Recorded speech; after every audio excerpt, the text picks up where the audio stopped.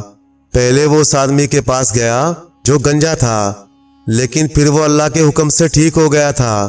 فرشتے نے اس سے کہا تمہارے سر کے بال نہیں تھے، اللہ نے تجھ پر رحم کیا اور تو ٹھیک ہو گیا۔ اب اللہ نے تجھے جو مال دیا ہے اس میں سے مجھے اللہ کے لیے کچھ دو۔ تو وہ بولا میں نے تو یہ سارا مال اپنی محنت سے بنایا ہے، اس میں اللہ کا حصہ کہاں سے آ گیا؟ اسی طرح وہ فرشتہ دوسرے آدمی کوڑی کے پاس گیا تو اس نے بھی یہی جواب دیا، تو اللہ نے ان دونوں کو پہلے جیسا بنا دیا۔ پھر فرشتہ تیسرے آدمی نابینا کے پاس گیا جو کہ اب خوشحال ہو چکا تھا۔ فرشتے نے اسے یاد دلایا کہ وہ تنگ دست تھا، اللہ نے اسے خوشحال کر دیا، بس اب تو اپنے مال سے اللہ کا حصہ دے۔ تو اس نے جواب دیا بے شک یہ سب کچھ اللہ ہی کا دیا ہوا ہے اور تم اس میں سے جتنا چاہو لے جاؤ۔ اس کے جواب سے اللہ اس سے راضی ہو گیا۔ فرشتہ جو فقیر کے روپ میں تھا وہ بولا میں اللہ کی طرف سے تیری آزمائش کے لیے آیا تھا اور اس آزمائش میں تو کامیاب ہو گیا اور تیرے دوسرے ساتھی ناکام ہو گئے۔ پیارے دوستو، اللہ کے حصے کا مطلب یہ ہے کہ سب چیزیں اللہ ہی کی دی ہوئی ہیں، بس ان نعمتوں میں سے جو چیزیں اللہ کے نام پر خرچ کی جائیں وہ اللہ کا حصہ ہیں۔ اور لطف کی بات یہ ہے کہ ان کے خرچ کرنے سے چیزیں کم نہیں ہوتی بلکہ ایک کے بدلے 7 ملتی ہیں، جیسا کہ قرآن شریف میں آیا ہے جو لوگ اللہ کی راہ میں خرچ کرتے ہیں ان کی مثال اس دانے کی سی ہے جس سے 7 بالیاں نکلتی ہیں اور ہر بالی میں 100 دانہ ہوتا ہے۔ اللہ کا حصہ دینے سے مال بڑھتا رہتا ہے۔ پیارے دوستو، کہانی اچھی لگے تو لائک کریں، چینل کو سبسکرائب کر دیں اور مزید اسی طرح کی قصے کہانیاں دیکھنے اور سننے کے لیے دیکھتے رہیں GN Story TV۔ شکریہ۔